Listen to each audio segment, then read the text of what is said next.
when she was sick, I have this sort of little, I think I like to make up these like images and stories around things, but I kind of picture like if we were in this tiny like one room cabin, but there's like a terrible storm outside, but in that little space we lived in such a small little space that was really cozy and warm, and it was really easy to invite people in because we really were having a lot of good times, and we were completely invested in like, this is her life. And so we really, I feel like, invited people in a lot, and it felt like in some ways we had something to offer, like come into our warm little place and have a cup of tea or whatever.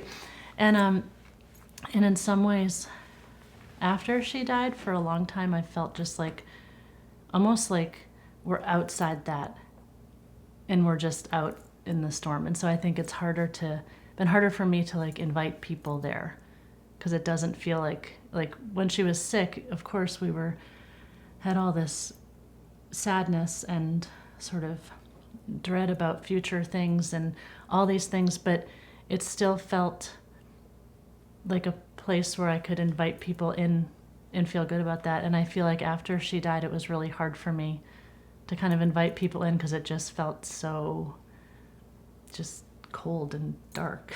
And like we have nothing to offer, like except sadness. Except sadness, and others can only absorb so much of that before you start to scare them off. We've had some good friends though, and I feel like I'm getting better at like inviting people in, and kind of, I think people don't know what to say. I think they do the best they can, and I think early on, if it wasn't the right thing, it was really upsetting to me. And now I think I'm better at accepting whatever people have to give is what they have to give. And then maybe they, some of our friends have really expressed that they want us to tell them what's helpful and what's not. And so I think just recognizing that more has been helpful, and feeling less alone in it. The hard thing about the bereavement period is that you have to accept that you have to help other people. Part of you feels like everyone should be able to help us.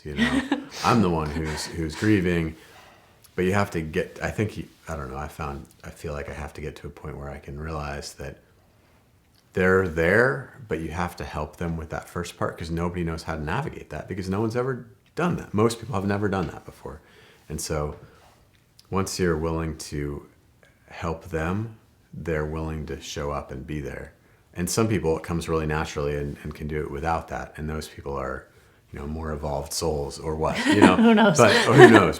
But other people aren't there. And, honestly, I probably wouldn't have been there, And so accepting that I'm not sure that I could have done that has made it easier for me to figure out ways to help other people through that.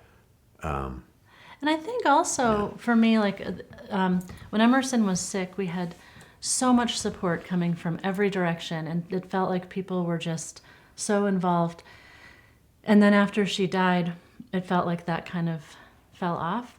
But when I kind of looking at it a little further out, I think part of it was that when she was sick, we were actively inviting people in, and we were actively, writing on a Caring Bridge site, writing like blog posts, and we were sending things out, and we were just very actively kind of telling people how to navigate this and what we needed and how we were doing and where we were at. And then after she died, I think that's also a harder thing for people, because when she was alive, even people who might have had a really hard time with what was actually happening, they could still say, oh, I saw this little hat and it was so cute, so I bought it for her. So they could still connect with us and ignore what was really happening if they needed to.